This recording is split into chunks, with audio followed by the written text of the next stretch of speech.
Fala pessoal, tudo bem? Aqui é o Werther novamente com mais um episódio do Beco da Bike em Vídeo e dando continuidade, né? Espero que vocês tenham gostado do nosso primeiro. Hoje nós vamos falar um pouquinho sobre o Strava, o aplicativo de registro de pedais que muita gente utiliza, né, para poder guardar os seus pedais, comparar o seu tempo, ver o seu desenvolvimento no pedal e assim por diante.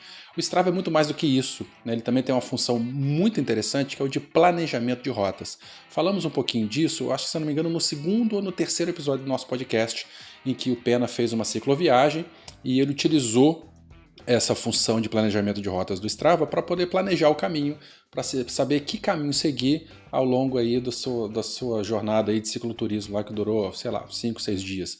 Mais detalhes sobre isso aí, dá uma olhadinha lá no nosso episódio e bora ver então como é que a gente faz para programar, planejar uma rota utilizando o Strava. Bom, eu vou partir do princípio de que todo mundo tem uma conta já no Strava, né, e que sabe entrar na página dele. Isso só dá para ser feito através do desktop. Então aqui no painel a gente vem em minhas rotas, tá? Aqui eu já tenho várias rotas planejadas por mim. Eu adoro ficar planejando rota por locais aí que eu gostaria de pedalar. Tem algumas páginas de rotas aí, mas a gente vai ver o seguinte aqui, ó, nessa opção, criar nova rota. Em criar nova rota, a gente consegue navegar aqui então, né? Obviamente que a gente tem que estar conectado à internet para isso, mas não tem muito mistério não. A gente clica aqui, ó, num local de partida, tá? E aí a gente monta o caminho. Se eu sair aqui de Vila Velha e ir para Vitória, ele me dá algumas opções. Opa, mas aqui ele passou pela ponte, pela terceira ponte que eu não posso pedalar. Então o que eu faço? A gente clica e arrasta por aqui, ó. Aqui eu consigo pedalar. Tá vendo? E ele vai fazendo isso aí seguindo geralmente o menor caminho, usar popularidade, né? Ou o caminho mais rápido e tal. Então a gente pode ir montando a rota, fazendo o percurso por onde a gente deseja passar, tá? Uma coisa interessante, eventualmente a gente pode clicar num local e... eu quero passar aqui por duas bocas aqui, ó. Tá? E que ele não siga uma estrada. Vamos supor que não tem detalhe ou ele não reconhece essa estrada aqui como um caminho válido. Então a gente vem aqui em modo manual, tá? E nós vamos clicando na marra os pontos aqui. Obviamente que ele perde um pouco de detalhe, tá? Perde um pouquinho do caminho, mas a gente consegue construir manualmente os pontos por onde a gente quer passar, tá? Mas o ideal mesmo é a gente fazer aqui, ó, e aí ele já vai acompanhando o caminho aí que a gente quer seguir, tá? Uma outra coisa interessante, se a gente... Bom, deixa eu fechar esse percurso aqui. Então, fechei esse percurso. Opa, ele deu essa volta aqui, ele passou por esse caminho mais curto aqui, eu quero passar aqui, ó, por esse caminho mais longo. Então eu vou passar por aqui e ele vai me dar essa volta aí todinha. Tá? Aqui embaixo a gente tem algumas estatísticas dela, né? 135 km, praticamente 1.900 metros de elevação, estimativa de tempo em movimento, e aqui a gente tem a altimetria do percurso. Então se a gente for passando o mouse aqui, né? Reparem ali, ó, que nas marcas de distância 10, 20, 30, 40, 50 km, a gente consegue ter a inclinação do percurso. Aqui, ó, quando a gente sobe aqui em duas bocas, tá? E tem uma coisa muito interessante, a gente vê a distância, no caso ali, ó, 60,9 km, 61,3, 62. Nós temos a elevação em relação ao nível do mar, tá? E nós temos a inclinação, nesse caso aqui, 9,1% de inclinação. Tá? Aí, se a gente chegar mais um pouco aqui, 6,7% de inclinação, 3,8% de inclinação. Isso aqui a gente consegue saber, então, ter uma ideia de quão íngreme vai estar o nosso percurso.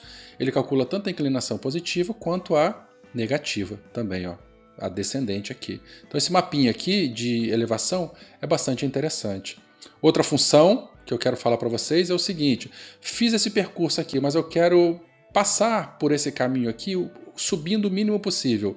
A gente coloca a elevação mínima e ele vai reduzindo um pouco, né? De quase 2.000 metros de altimetria, ele botou aqui 1.911 metros de altimetria. Então ele recalculou algumas situações aqui para poder subir o mínimo possível. Obviamente que a distância aqui ela pode ser alterada também, para mais ou para menos. Tá? Eu vou voltar então. E voltou para o trajeto inicial. Uma outra função muito interessante é o seguinte, vamos imaginar aqui que nós vamos aqui para a região de Barra de São Francisco. Fiz uma viagem para lá, levei a bicicleta, nunca pedalei em Barra de São Francisco, mas eu quero pedalar, quero ir naquele local lá. Então o que a gente faz? Vem aqui, ó, na configuração de mapa e coloca o Heatmap Global. O que isso faz? Ele me dá então um registro por todos os lugares onde alguém já passou e já fez algum tipo de pedal. Como é um mapa de calor, né, a gente já pode esperar que quanto mais vermelho, mais ciclistas passaram nessa região. Então a gente vê aqui Barra de São Francisco, Vargem Grande, Mantena, muitas estradas em vermelho significam que muitas pessoas já passaram por esse local. Em compensação, olha aqui, se a gente pegar aqui em Itaperuna, ó, não sei se vocês conseguem perceber, mas saindo aqui de Itaperuna, a gente tem essa estradinha e ela está meio azulada. Não é um rio, tá? Mas é uma estrada, ela está azulada. Ou seja, quanto mais azul, menos pessoas passaram. Tá?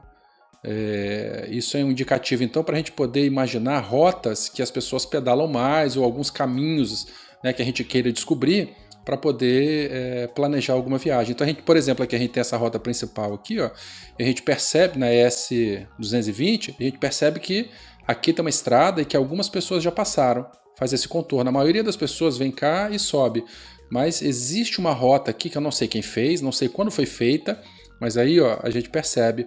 Olha só, tem um outro desvio bem pequenininho aqui do lado, nessas estradas secundárias, mostrando caminhos de pessoas que já passaram por aí. Então essa é uma ferramenta bastante útil justamente para isso. Eu vou para um local novo, quero pedalar, mas não sei se é pedalável ou não. Então a gente consegue analisar por isso aí. E obviamente vai montando os nossos percursos com base nessas informações. Tá? O que a gente faz disso tudo aí?